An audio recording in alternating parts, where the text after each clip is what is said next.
Hello everyone. Today I would like to continue with my story about my spinal cord injury. In part 1 I'm talking about how and why it happened. In this part I will tell the story of my recovery. So I woke up from the surgery and I was hallucinating. I was talking to my neighbor, a family friend, and she had a uniform as a nurse. She was sitting on the ground opposite me, close to the entrance door, and we were having an amazing chat together. And I was impressed because in communism, everybody who was adult has big authority and acted upon it. But this nurse, she was my equal.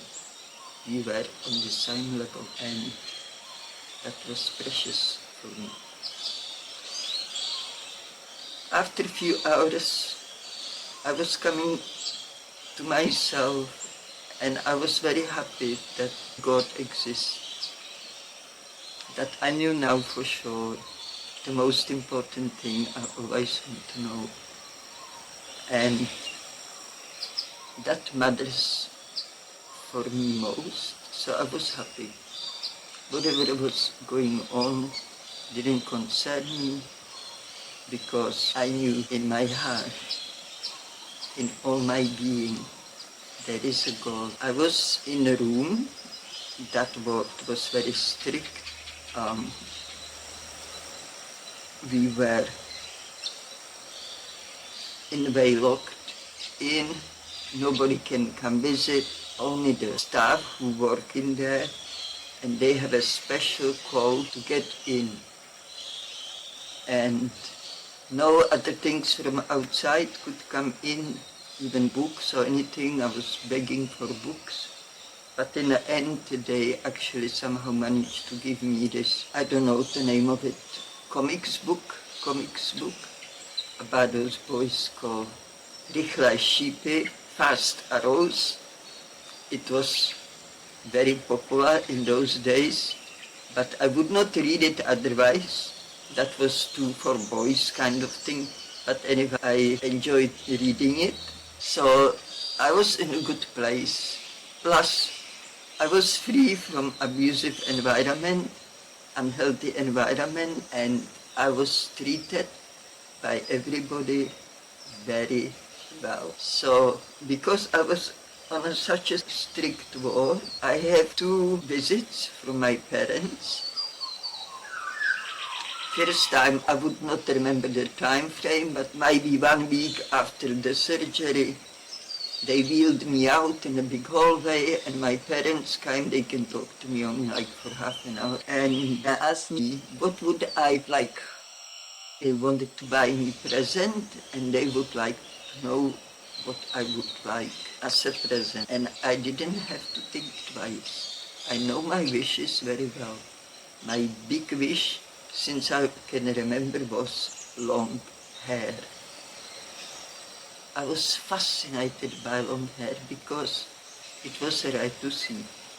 And when I saw it, all I wanted was long hair. But even though I kept begging, I never gave up. My parents would always say no. And when I asked why, they said I would have a cross eyes and it's too much work to take care of long. So here I was. As soon as they asked me what I want, first thing come to my mind, and I straight away said it, please let me have long hair. And you know what? I got that wish finally granted. This have to happen. They have to feel such a sorry for me. They let me finally have long hair. I was very thankful. Another happy thing, I was sure now that God exists. I was away from abusive environment, could grow long hair. I was happy, but there was still one thing missing, and that was fruit. And now in our room there was 2 boys after brain surgery. With one it went wrong, so I could not really have a conversation with him. The other boy, he was much better. We talked, but it wasn't long after his surgery. He still couldn't walk, and he had to learn how to write properly, but that also was supposed to improve with the time. Anyway, I can talk to this boy. Then there was a boy who was in a court. He was maybe a 7-year-old, and they were sucking the phlegm and everything out of him. He had a hole here, and he had somewhere else where they fed him straight to his stomach, and they fed him blended fruit. And I could smell it, and I said, I smell fruit. What is it? And the nurse would tell me what's in the mix, in the blend mix. And I said, oh, can I also have blended fruit? And she said, no, that's only for him. And I was so upset. That was for me most difficult thing, to live on that hospital food. I couldn't run around the village and pick my own fruit to eat, because it was that time of the year when fruit on the tree and in the meadows. My parents, before they left from the first visit, they asked me what I would like for them to bring me next time they come visit. And I said to them, please bring me a bag of cherries. And so next time they came over, they brought the cherries. Actually, the nurse wheeled me, it was beautiful summer day, wheeled me all the way in the garden under this big tree. I remember till today how I'm under this beautiful big tree and munching on the cherries, talking to and then my parents said, soon is time, you have to go.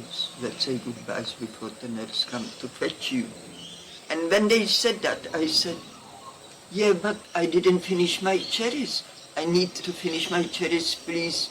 Let me have my cherries with me. And they said, look, we can't do it. We were told we can't give you nothing to take in your room. But I was so desperate for those cherries and so upset that I can't have them.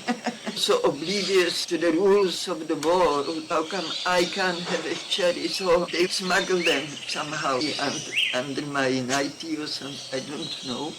I don't remember that detail, but they helped me to hide and give me good advice, because I was a bit silly on that line, how to hide them properly. But in the end of the day, I was innocent child, and as I ate a cherry in the room, secretly under the blanket, the red cherry juice was evident on my lips.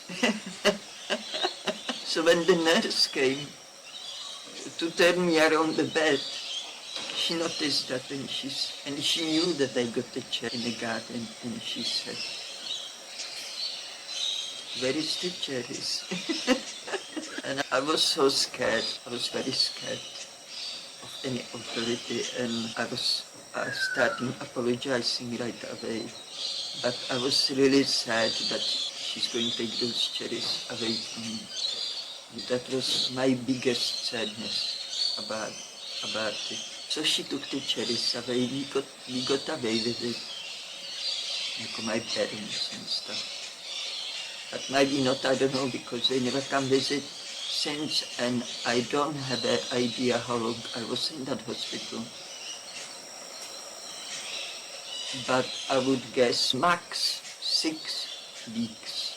After the surgery, I could lie down only on my back, and I can lift my head up. I could move my hands around, but I was not able to sit up or roll over or roll on my tummy at all. And I wasn't able to go to toilet on my own either. I needed assistance for that. Anyway, the bed was invented that Professor Dr. Mracek. It's called turn-over bed, and when I was on my back, they put a mattress with the desk on the top. They screw it on me, and there was a hole like on a massage table for my head, and they'll turn me around, and unscrew from me the part I was lying down previously. It was smart bet. It was to prevent the bed sores because I could not really move my legs around at all at that point. Anyway, I want to mention the boy who was fed by only blended fruit straight into his stomach somehow. I was still there.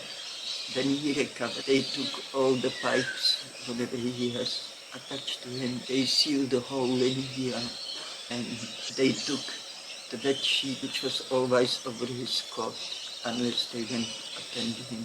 And then he recovered, and he could get free, start walking and everything, free from the attachment. He was so fit. That boy was full of beans, so much positive, beautiful energy. That child lived at least 2 months just on a fruit, because he was already there for a while when I arrived. It totally amazed me. He was full of energy, running, jumping, laughing.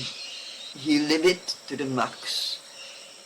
Even he was in this white, very sterile hospital room without picture or anything, nice view out of the window. He left next day. Only when I was eating fruit for a while, I remember that boy, and I said, I'm not wondering he's so full of beans and so positive and so happy. He finally ate his natural food. It's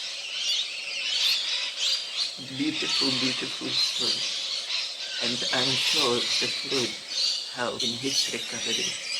And I believe the love for fruit also helped in my recovery. So there came the day when my parents got the news that I'm done in that hospital. They helped me as much they could, and I have to go home. And my mom, she said, what do you mean she have to go home?